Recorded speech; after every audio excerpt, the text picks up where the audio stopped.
Shalom, Israel. I'd like to give all praises, honor, and glory to Yahweh, Ba'ashem Yahushai. Double honors to the apostles and the elders of Great Millstone.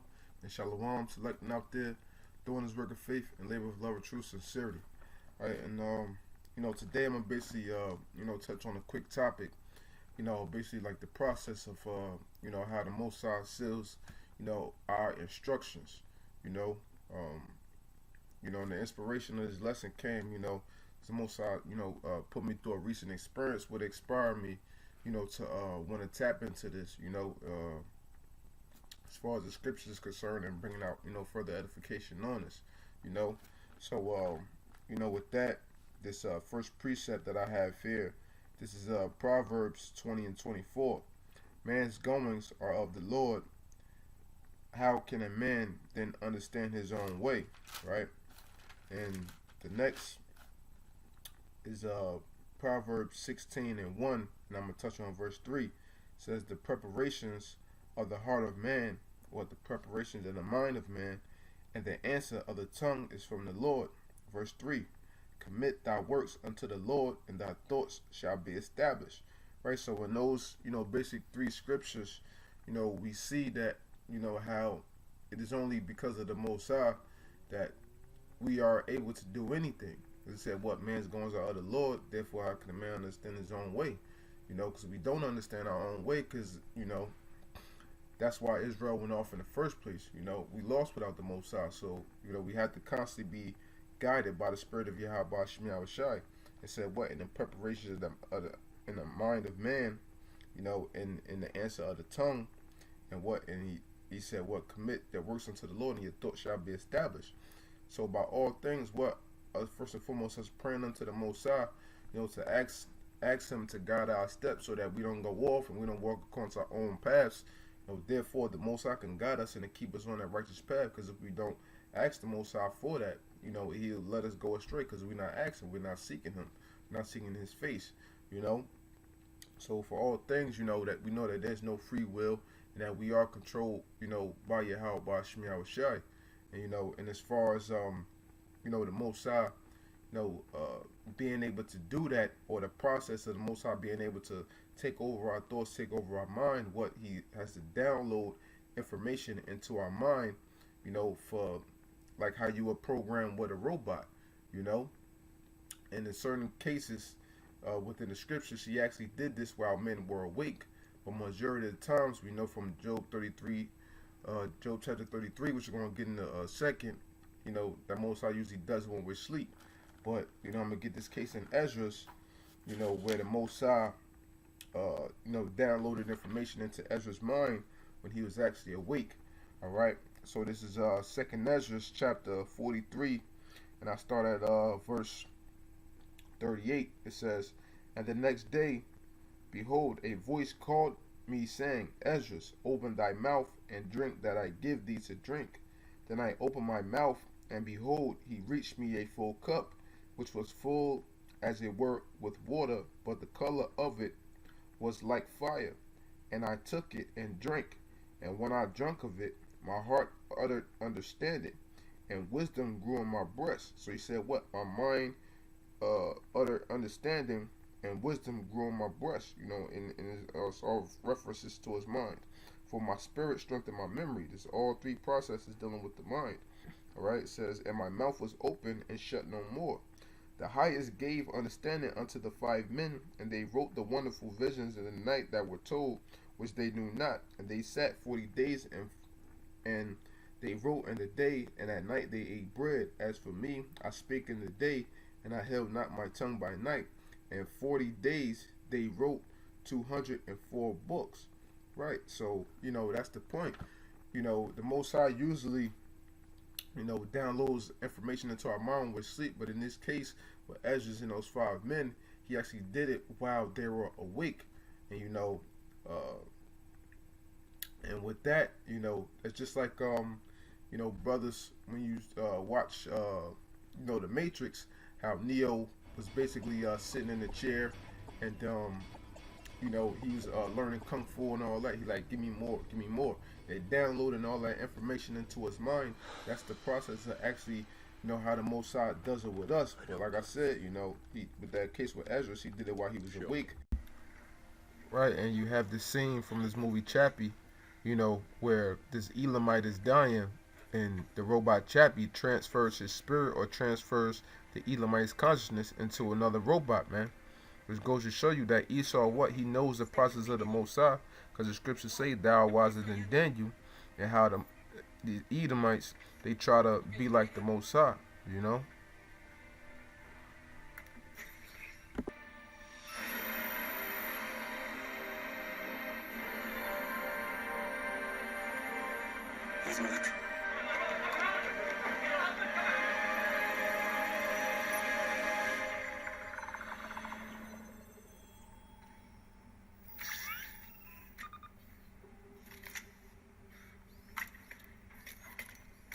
Michael, please take it slow.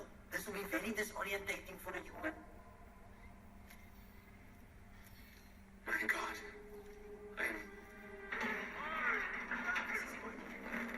You have an angle behind you or something. Come on. Are you okay, Michael?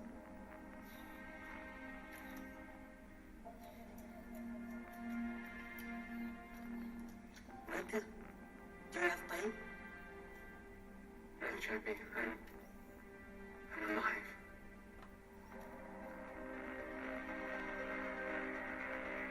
I don't know what this means. It means you will live forever. Majority of the times, the Most High does it while we're asleep. So with that, this is Job chapter 33 and verse 14. It says, "For the Most High speaketh once, yea twice, yet man perceiveth it not. In a dream, in a vision of the night, when deep sleep falleth upon men, and slumberings upon the bed, then he openeth the ears of men, and sealeth their instruction, that he may withdraw man from his purpose, and hide pride from him. He keepeth back his soul from the pit, and his life from perishing by the sword." Right, and the point is that what in a dream, in a vision of the night, that's when he openeth and sealeth our instructions. Now, when we're asleep, we're in what's known as a transic state. All right, now I'm gonna get the definition of the word trance, basically. All right, and it reads trance, a half-conscious state characterized by an absence of response to external stimuli, typically as induced by hypnosis or entered by a medium. Okay, and basically when you're sleeping, you're like in a half-conscious state, so to speak. And why do I say that? Is because you don't have response to the external stimuli or this three-dimensional world in which you're in, but your mind nonetheless is still moving, because a lot of people thinking that when you're asleep, you just sleep and you just wake up like it's just a simple process. Nah, when you're sleeping, your mind is just as active, or could possibly be even more active when you're awake. So your mind never rests. Actually, well, it does rest, but your mind, your brain cells and everything is still moving, because when you're sleeping, they're repairing itself. And going down, to the etymology of the word trance, it comes from the Latin word transire, which means to go across, and from Old French, depart, to fall into trance. So keep in mind, that the word go across and to depart.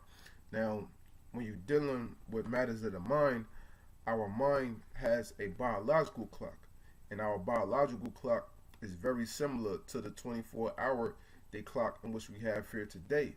And Esau patterns, basically the 24-hour clock of the day based off of the biological clock that we have in our mind. Now, when we're out in the day, and we're receiving light from the sun, we get photons, which are particles of energy from the sun that hit our eyes, that transmit into electrical signals, which send signals into the part of our brain which is known as the hypothalamus. And with that, and inside of the hypothalamus, you have what's known as the suprachiasmatic nucleus. And that suprachiasmatic nucleus, that's our body's or our mind's biological clock, that 24-hour clock. in which our mind and our body works off of, you know. So when the sun, you know what I'm saying, gets into your eyes and hits that part of the brain, your biological clock, the suprachiasmatic nucleus, okay, it's sending signals to your pineal gland to know that it's light around, to let you know, your body know that it's daytime, it's time for you to be up and about and to move around and to give you energy throughout the day. Now, at nighttime, when all the lights are shut off, now your suprachiasmatic nucleus sends a signal into your pineal gland, and your pineal gland secretes an antioxidant which is known as melatonin, and that melatonin releases throughout your brain and throughout your body to induce sleep, and melatonin controls the phases of your sleep throughout the nighttime. Okay, so your body knows basically like when to flip that on and off switch. It knows when to go from daytime to nighttime by sending those signals through the brain into our biological clocks, into our pineal gland, because the pineal gland is sensitive to light. Okay, so just like for instance right now, you know, I'm in the light, so you know my body is not going to naturally produce melanin, you know, because the light is stopping my body from producing that melatonin. Now when we're sleeping at nighttime, you're supposed to have everything completely pitch black, because at nighttime your body is repairing itself, you know, and that melatonin is one of the most powerful antioxidants that the body makes, and it helps to kill certain free radicals that create cancer, and it's 5 times stronger than vitamin C and 2 times stronger than vitamin E.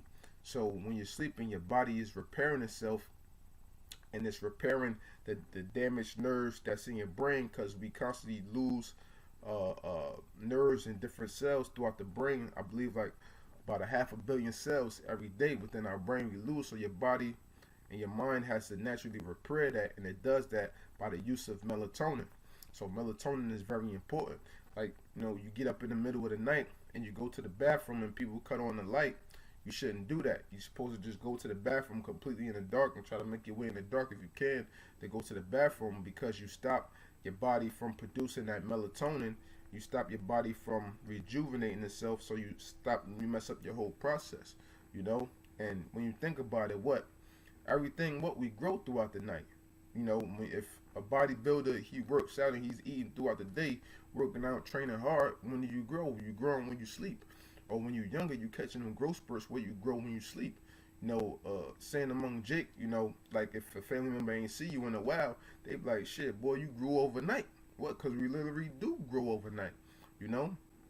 So, in turn, you know, and that's why they say too, like, that sleep is the cousin of death, basically. Because when you're sleeping, like as the definition said, a trance, a half-conscious state characterized by an absence of response to external stimuli. So when you're sleeping, you have no response to the three-dimensional world in which you're in. But when you're sleeping, your mind goes into that transic state. And trance, the etymology means to go across or to depart. So while you no longer have response to this three-dimensional world, your mind is your spirit is going across or departing into the next dimension. Therefore, that's where the Mossad is downloading all of that information into your mind for the next day, because your spirit and your mind is open. Okay, now read this again. It says, Job 33:14, for the Mossad speaketh once, yea twice, yet man perceiveth it not. In a dream, in a vision of the night, when deep sleep falleth upon men, and slumberings upon their bed, he openeth and sealeth the instructions of men. He openeth the ears of men and sealeth their instruction. So right in a deep sleep and in the visions of the night, you know, because we can see literally throughout the day, but we can see at nighttime too, because where our spirit is going across or departing into that next dimension. Therefore, well, we can see the spirit world as it is. And you know, and just as I said, that the brain is just as active when you sleep as in the daytime and when you're awake, because that's the Mossad downloading, is your brain is repairing itself naturally, you know, while your spirit is in the spirit world getting all that information to prepare you for the next day. So when the Mossad is doing that process and you wanted to wake you up, and serotonin, that's a hormone that's secreted that helps with sleep and is responsible for the wake up process. So when the Most High is ready to wake you up, then what your spirit drops down back down into your pineal gland, and in turn, what now your brain cells and everything has been repaired for the next day to get you up and ready for that next day and that next cycle, man. You know. Oh yeah, there's one other point that I wanted to mention as well is that we gotta remember too when we're at nighttime, and when we're sleeping, we're fasting. That's why the first meal of the day that you eat is called breakfast, because you're breaking your fast.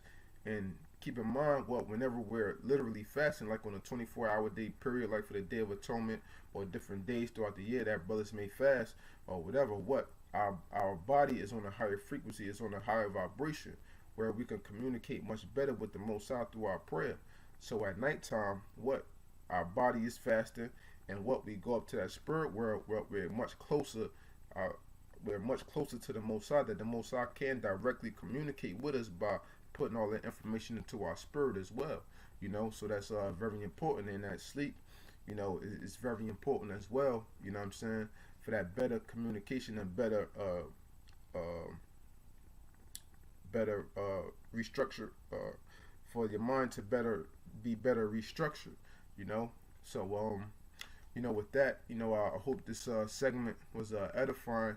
Through the spirit of Yahweh Hashem Yahushua, and I hope I hit the point. To show brothers, how the Most High, the process of how the Most High, downloads them thoughts, into our mind, to prepare us for the next day. So I hope the segment was edifying. I'd like to give all praises, honor, and glory to Yahweh Hashem Yahushua. Double honor to the apostles and the elders of Great Millstone, and shalom to Lekman out there doing this work of faith and labor of love and true sincerity. Shalom and death to America.